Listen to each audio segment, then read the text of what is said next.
안녕하세요. 만나서 반갑습니다. 역사가 김영중입니다. 태조실록 제52부 고려의 절개를 지킨 사람들이라는 주제를 가지고 오늘 여러분과 함께 할까 합니다.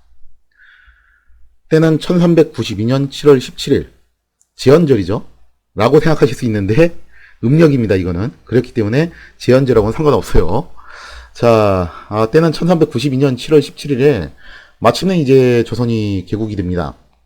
이성계가 왕이 된 다음 날에는 비가 내렸다라고 해요. 이게 진짜 그런 건지 아니면은 이제 보통 이제 그런 왕조 개창 관련된 흔한 클리셰적인 이야기인지 뭐 그건 모르겠어요. 저도. 근데 아무튼간에 이제 한여름 그 삼복더위 끝나고 나서 오랜 가뭄 끝에 내린 단비이기 때문에 이거를 두고서 이제 혁명파 세력들은 뭐라고 이제 얘기를 하냐면은 봐라, 하늘이 새 왕조의 건국을 축하하지 않냐. 그러면서 하늘이 새 왕조의 개창을 축복한다 라고 그렇게 이제 자화자찬하고 있었다는 거죠. 근데 뭐 사실 그렇잖아요. 그죠? 그냥 뭐 비오는 건 자연적인 현상일 뿐이고, 그리고 같은 비오는 현상을 보고서도 새 왕조를 개척하는데 중심이 됐던 혁명파 세력은 하늘의 축복이라고 그렇게 이야기하겠지만, 고려를 지키려고 했던 사람들한테는 어떻게 그게 그렇게 다가오겠어요. 그죠? 모르긴 해도 구 세력들은 방구석에 이제 처박혀가지고 혼자서 이제 술 한잔 기울이면서 분명히 그랬을 거예요. 하늘도 슬퍼서 이렇게 우는구나 라고 그랬을 거라는 거죠. 그래서 이제 오늘 이 시간은 이제 새 왕조 조선에 대한 이야기를 본격적으로 하기에 앞서서 옛 고려, 옛 왕조인 고려의 마지막까지 충성을 바쳤던 사람들에 대한 이야기를 좀 한번 짤막하게 다루고서 넘어갈까 합니다. 자, 왕이 된 태조. 이제는 더 이상 이성계라고 지칭하지 않겠습니다. 이제 태조라고 지칭을 할게요. 이제 왕이 되셨으니까 이제 태조 각하라고 불러이죠. 자, 왕이 된 태조. 잠시 눈은 감으니 지난 세월의 수많은 일들이 마치 파란 오버처럼 싹 스쳐 지나가겠죠. 이게 뭐 드라마나 영화에서의 한 장면이었으면은 이런 장면들 한번 넣으면 참 괜찮을 것 같아요. 생각해보면 그렇죠. 몽골 변방의 천호장의 아들로 시작해가지고 고려를 지키는 장군에 이르기까지, 그리고 또 일국의 수상에서 새 왕조를 개창하는 태조에 이르기까지 얼마나 오랜 세월이 흘렀냐 이거죠. 사실 본격적으로 이성계가 큰 뜻을 갖다가 일으키기 위해서 본격적으로 움직였던 시점을 잡아도 한 10년 전쯤 될 거예요. 즉 함주 막사의 정도전이 찾아온 시점이 아마 진짜 태조가 본격적인 야망을 그런 실행했던 그 시기였을 겁니다. 자, 그런데 그때 이제 정도전이 찾아와서 자신에게 해줬던 그 뜨거운 열변들이 정말 거짓말처럼 현실이 되어서 자신이 마침내 보위에 오르게 되었다는 거죠. 하지만 이성계는 분명히 알고 있습니다. 왕좌를 차지하는 것보다 지키는 것이 몇 배는 더 어렵다는 것이, 그게 동서고금의 역사가 아니냐 이거죠. 신하들은 말로는 고려가 멸망한 것도 하늘의 뜻이고 이씨가 개국한 것도 하늘의 뜻이니까 걱정할 것 없다고 하지만, 그죠? 오늘 비가 온 것도 하늘의 뜻이에요. 그래서 다 걱정할 거 없다고 얘기를 하지만, 태조는 불안과 걱정을 떨쳐버릴 수가 없었어요. 특히 여론이나 민심 이런 거에 굉장히 민감한 스타일의 정치인이라고 했잖아요. 그죠? 여전히 고려 왕실을 지지하는 많은 구세력들을 도대체 어떻게 처리해야 되냐 이거죠. 근데 이러한 태조의 고민은 곧 정도전의 고민이기도 했습니다.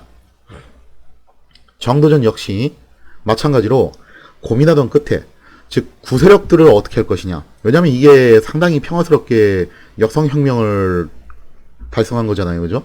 약간의 유혈 사태는 있었지만 굉장히 최소한의 피만 흘렸어요.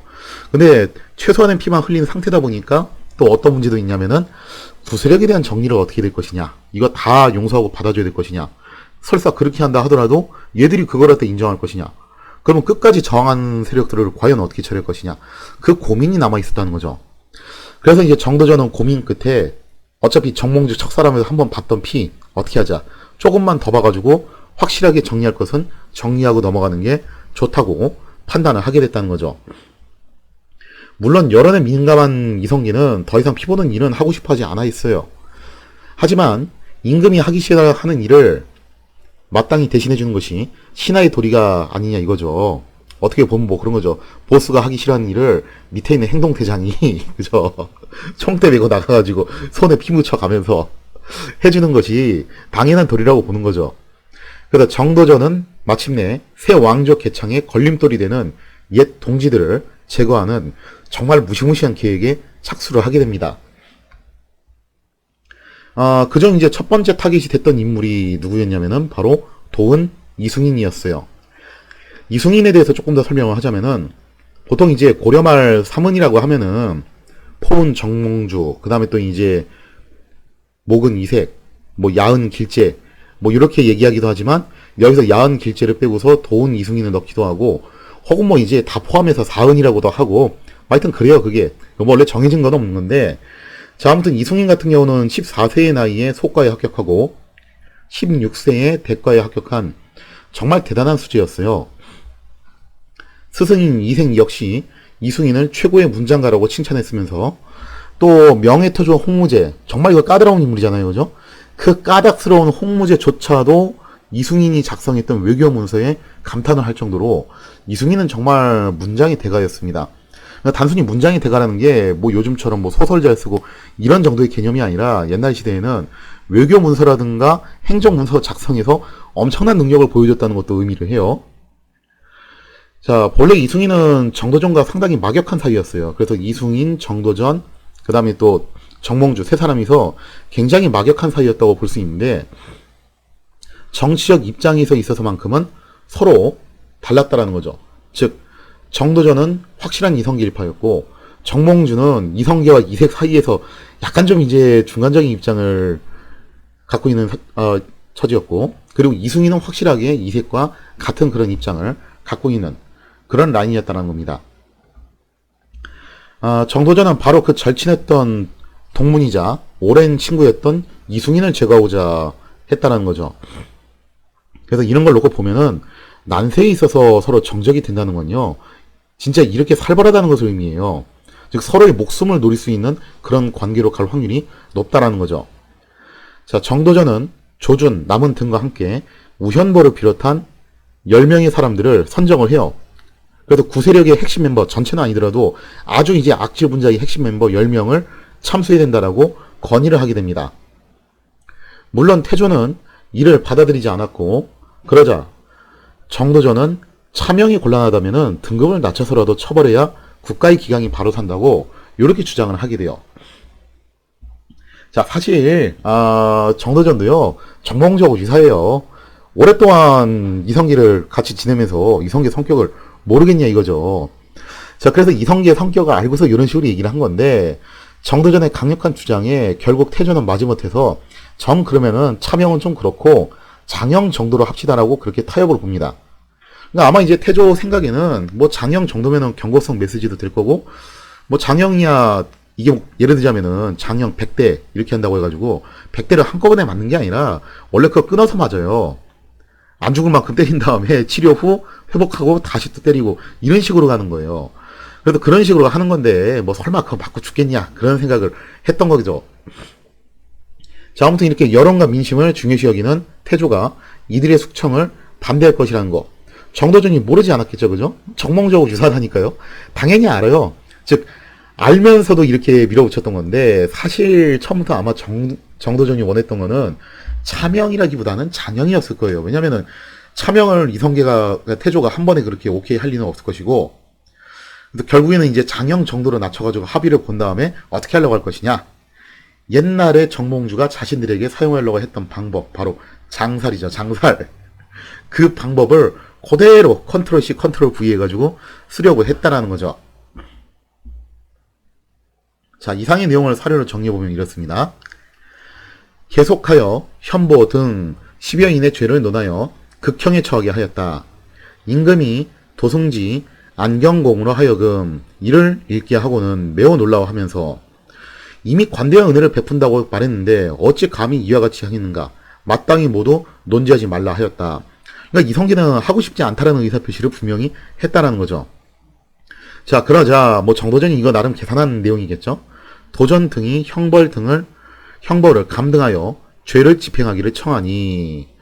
자, 이에 나머지 사람들에게 장형을 집행하되 차등 있게 하기를 청하니 임금이 장형을 집행당한 사람은 죽음에 이르지 않을 것이라 생각하여 마지못하여 이를 따랐다라고 그렇게 이제 사료의 내용이 써 있죠.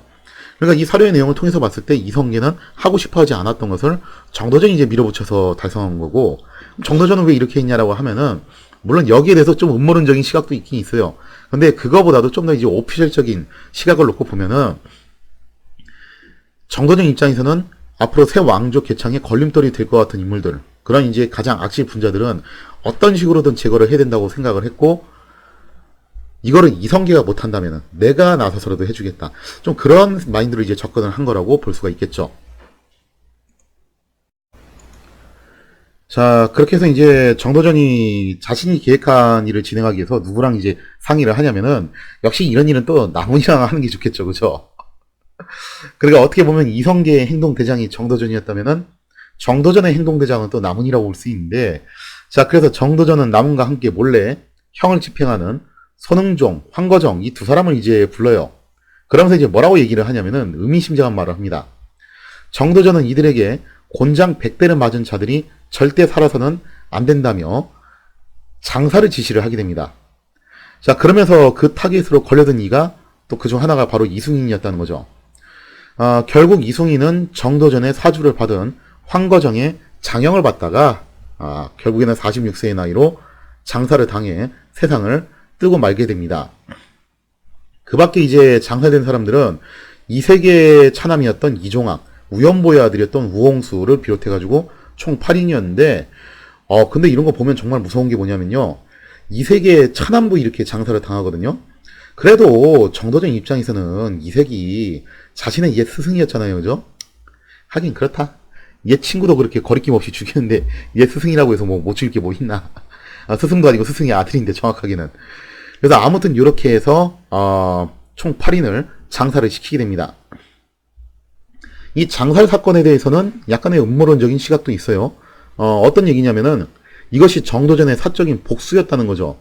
그래서 사실 실록에서도 이런 내용들이 좀 이제 제기가 되기는 하는데, 근데 뭐 태조, 정종, 태종실록 자체가 이 세계실록이 다 태종 때 작성된 거고, 그러다 보니까 아무래도 태종 이방원의 사람들의 시각이 좀 어느 정도 묻어날 수밖에 없죠. 더군다나 이거 집필위원장 역할을 했던 최고 실세가 하륜이었는데, 하륜도 또 정도전하고 이게 또 나름 이제 선후배 관계이면서 나중에 또 이제 정적으로 돌아서게 되거든요. 그러니까 뭔가 좀 이제 좋지 않은 말을 갖다가 좀 썼을 확률도 있겠죠. 그래서 이제 어떤 풍문이 좀 있냐면은 정도전이 이숭인한테 직접적으로 이렇게 미움이 있었다기보다는 이숭인하고 조준은 사이가 안 좋았어요. 이건 뭐 고려사에서도 많이 나온 이야기인데, 이숭인과 조준이 서로 막 디스전 하면서 싸웠던 전력이 있거든요. 그리고 또 이제 조준은 이제 정도전하고 현재 한 배를 탄 혁명 동지잖아요. 그래서 정도전이 조준의 마음에 들기 위해서 이숭인을 제거했다. 뭐 이제 이런 음모론적인 시각도 존재를 한다는 거죠. 그 다음에 또 이제 우연보의 아들 같은 경우는 평소에 우연보가 정도전의 가게를 들먹이면서, 뭐 예전에도 한번 이 얘기를 한번 했을 거예요.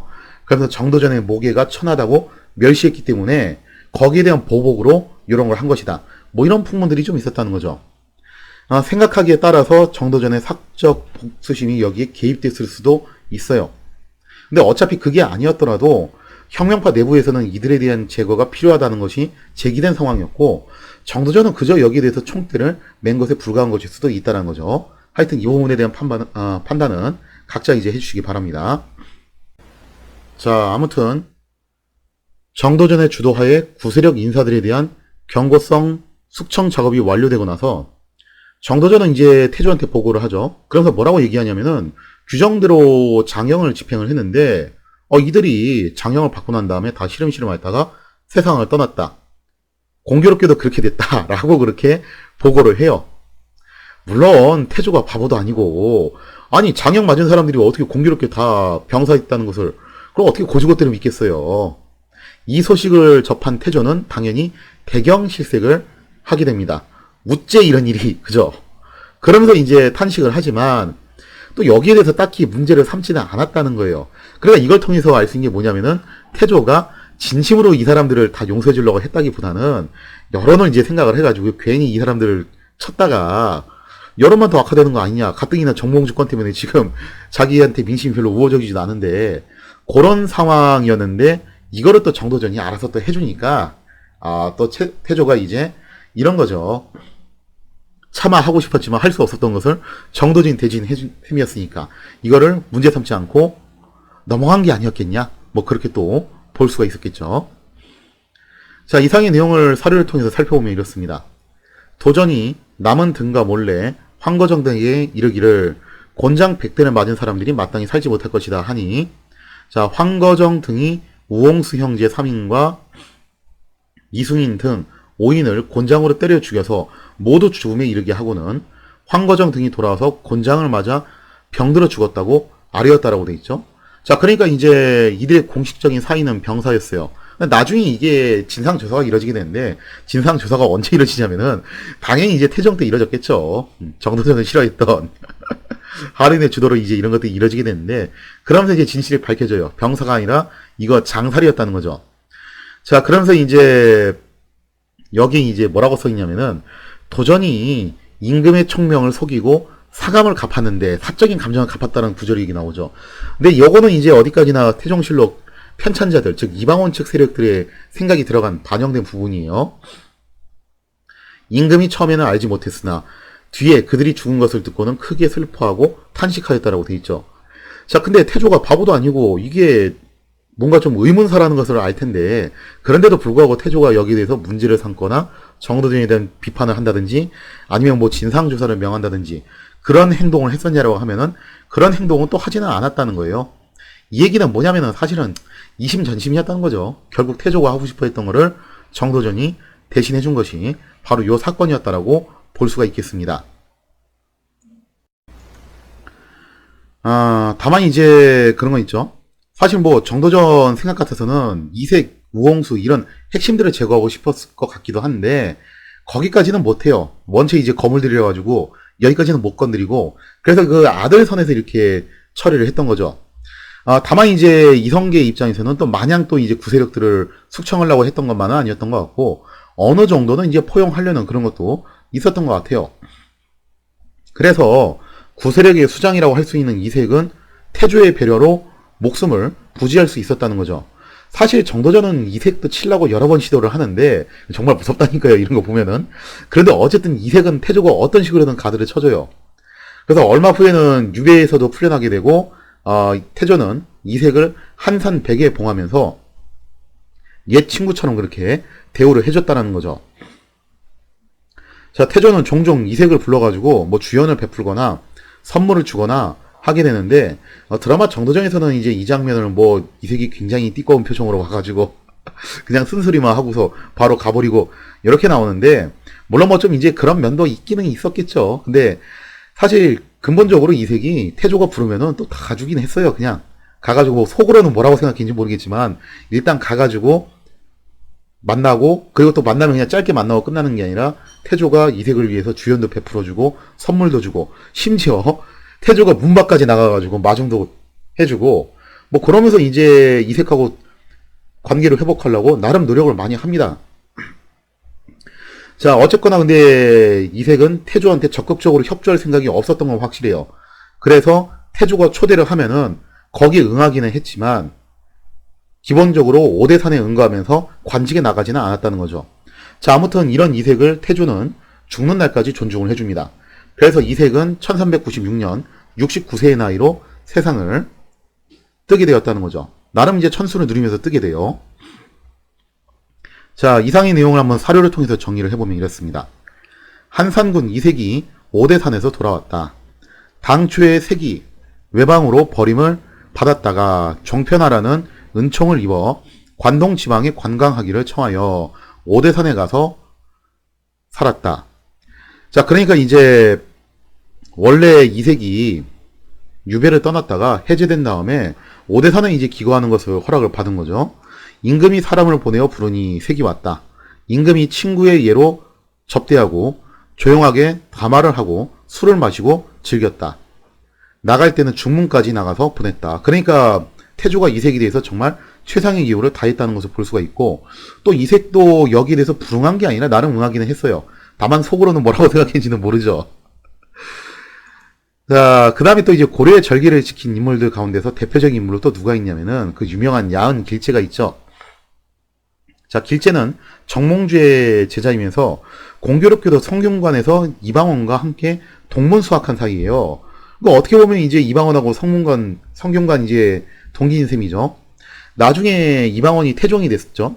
그래서 태종이 길제를 찾아가가지고 관직을 내리려고 했어요. 그런데 길제는 한사코이를 거부를 하게 됩니다.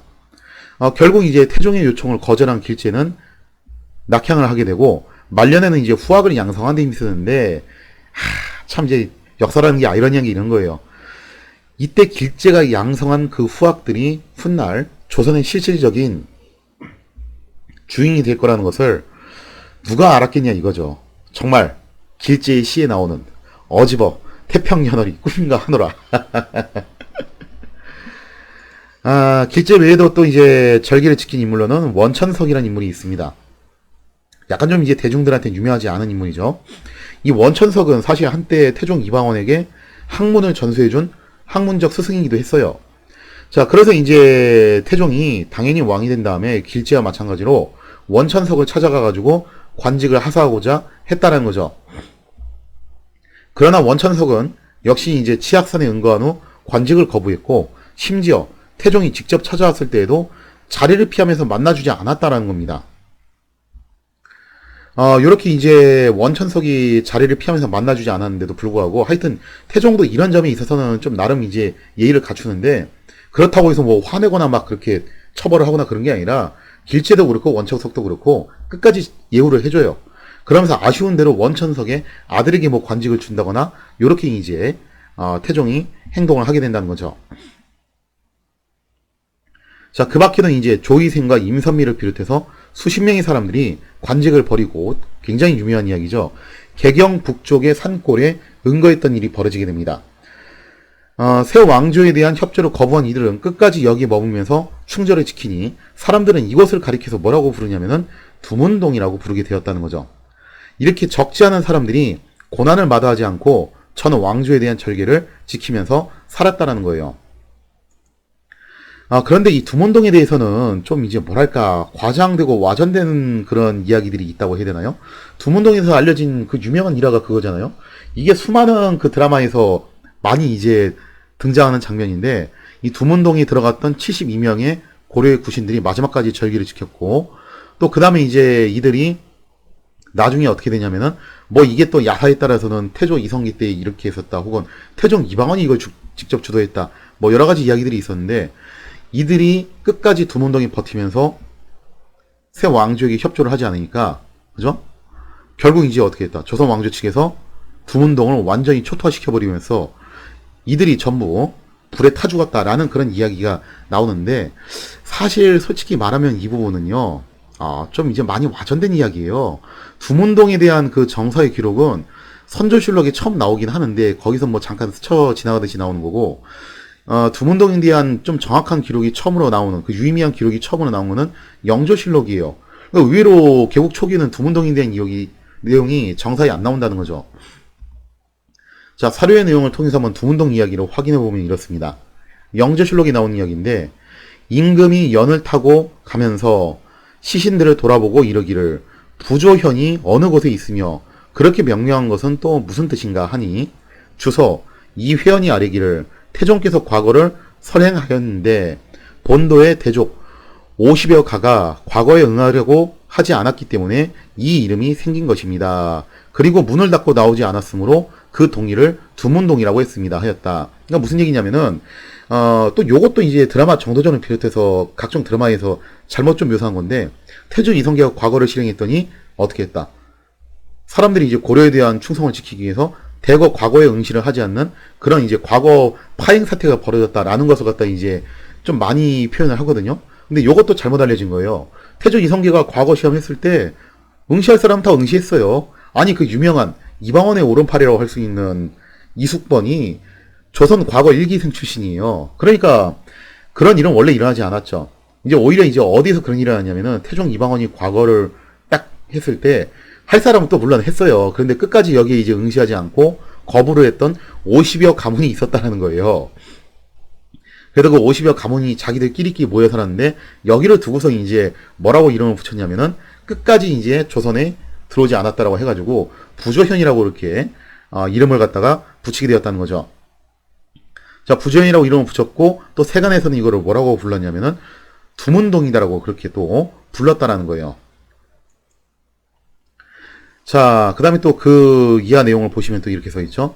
임금이 부조현 앞에 이르러 교자를 정지하도록 명하고 근신에게 명하기를 말세에는 군신의 의리가 땅을 쓴 듯 없어졌는데 이제 부조현이라고 명명했다는 뜻을 듣고 나니 비록 수백 년 뒤에지만 오히려 사람으로 하여금 눈으로 보는 것처럼 마음이 오싹함을 느끼게 한다 하고 이어 승지에게 명하여 칠언치 한구를 쓰게 하니 이르기를 고려의 충신들처럼 대대로 계승되기를 힘쓰라 하였다라고 돼 있죠. 자, 여기서 또 재밌는 게 뭐냐면은 실록의 내용을 아무리 찾아봐도 이때 그 두문동을 뭐 초토화시켰다 그런 기록이 없어요. 그런 기록이 일단 없고, 두 번째로 두문동 72연이라고 하지만 72연이란 말도 사실은 원래는 없고 정확하게는 뭐였냐면은 50여 가문이었어요. 진짜 72명인지 어쩐지는 정확하게 알 수 없는 거죠. 즉 여러분들이 알고 있는 그 두문동 스토리는 다 야사에서 나온 이야기고 또 굉장히 각색되고 과장된 이야기입니다. 사실 이제 이때 두문동 스토리의 좀 정확한 이야기는 뭐냐면은 그런 거에 불과해요. 이때 두문동 사람들이 끝까지 과거에 응시하지 않았고, 그래서 이제 태종 이방원이 이들에 대해서 좀 절개를 약간 좀 칭찬하는 의미로 부조현이라고 이름을 붙였고 세간에서는 두문동이라고 불렀다더라. 뭐 여기에 끝입니다. 그리고 그 후손들은 나중에 또 뭐 과거 진출해서 어느 정도 관직 생활을 해요. 그리고 이 두문동 사람들 중에서 정확하게 이름이 알려진 사람들은 조이생과 임선미밖에 없고 나머지는 정확한 이름도 몰라요. 근데 이 두문동 스토리가 언제 와서 또 조명을 받았냐면은 정말 재밌는 게 영종조 때 와가지고 이게 조명을 받았다는 거예요. 영조, 정조가 이 두문동 사람들 스토리를 상당히 많이 이제 옮겨먹는데, 재밌는 게 바로 이거죠. 두문동 사람들은 분명히 고려 왕조에 충성을 바쳤던 사람들이고 조선 왕조에 대해서는 좀 이제 거부했던 인물들이에요. 근데 희한하게도 조선 후기에 가가지고 이들이 충신의 표상으로 떠오르면서, 정몽주하고 좀 비슷한 케이스죠. 충신의 표상으로 떠오르면서 프로파간다로 활용이 되었다는 겁니다. 두문동 사람들이 고려 왕조에 충성을 바친 것처럼 그대들도 이 조선 왕조에게 이렇게 충성을 바쳐야 된다라는 것을 주문하는 일종의 프로파간다로 활용이 되면서 여기에 막 이제 살이 붙고 뭔가 좀 이야기가 더 커지게 되면서 바로 불타 죽은 두문동 72연이라는 전설이 그렇게 만들어졌다라고 볼 수가 있습니다. 자, 이렇게 한동안 잊혀진 듯 했던 두문동 이야기는 영조 때에 가서 다시 재조명을 받으면서 영조는 두문동 충신들의 절개를 높게 평가를 하게 되었고 신하들에게 본받아야 할 충정의 상징으로 제시를 했다는 거죠. 이처럼 이제 두문동 충신들은 고려 왕조를 위해서 절기를 지켰건만 아이러니하게도 조선 왕조에게 추앙을 받으면서 조선 후기 내내 프로파간다로 활용이 되었고, 심지어 조선 후기의 수많은 그런 유력 가문들이 어떻게 해서든 그 두문동 72연 집안하고 좀 연결을 해보려고 그냥 별별 그 이야기를 다 지어내요. 사실 뭐 우리의 뭐 조상 중 누군가가 여기에 뭐 있었던 사람이다 이런 식으로 이야기를 엄청나게 이제 많이 지어내게 된다는 거죠. 그래서 이걸 보면서 이제 문득 드는 생각이 뭐냐면은 얼마 전에 있었던 논쟁 중 하나였죠. 약산 이제 김원봉에 대해서 어떻게 평가를 해야 되는 것이냐. 어떤 분이 댓글로 이제 그거를 저한테 질문을 주시기도 했어요. 근데 김원봉의 경우에는 너무 정치적인 논란이 좀 많아가지고 기본적으로 저는 이제 정치적인 논란이 있는 소재는 다루지 않는다는 게 좀 원칙이기 때문에 제가 이제 답변은 노코멘트 하긴 했어요. 근데 어떻게 보면 김원봉도 좀 요거하고 좀 유사한 케이스라고 볼 수 있어요. 분명 독립운동을 위해서 정말 인생의 상당 부분을 헌신했던 헌신적인 독립운동가였죠. 심지어 상금도 가장 높게 받았어요. 즉 이승만 김구보다 더 높게 받은 게 김원봉이었다는 거예요. 독립운동 커리어에 있어서만큼은 정말 어떻게 일말에 다른 여지가 없는 그런 확실한 독립운동가인데, 문제는 그 이후의 행적이 월북을 했다는 점, 그리고 어쨌거나 북한 정권이 만들어지는데 기여가 했다는 점이 상당한 이제 약점으로 작용을 하게 된다는 겁니다.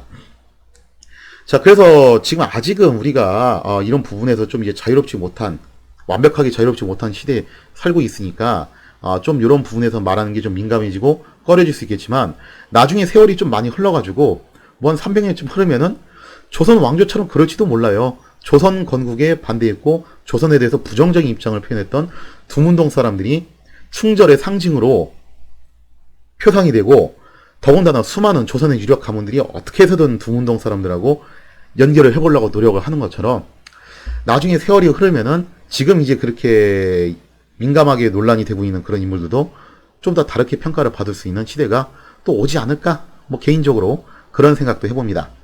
자, 이렇게 해서 이제 고려 시대의 구세력에 대한 이야기를 마치도록 하고요. 이제 새로운 왕조가 만들어지고 난 다음에 하게 되는 게 있습니다. 뭐냐? 국본을 또 바로 세워야 되겠죠. 그죠? 그래서 세자책봉을 하게 되는데, 이 세자책봉이 시작하자마자 문제를 일으키게 돼요. 그러면서 새 왕조는 시작과 동시에 비극을 하나 또 잉태했다고 볼 수 있는데, 자, 조선의 세자책봉 과연 어떤 식으로 이루어지게 되는가? 거기에 대한 이야기는 다음 시간에 이어서 계속하도록 하겠습니다.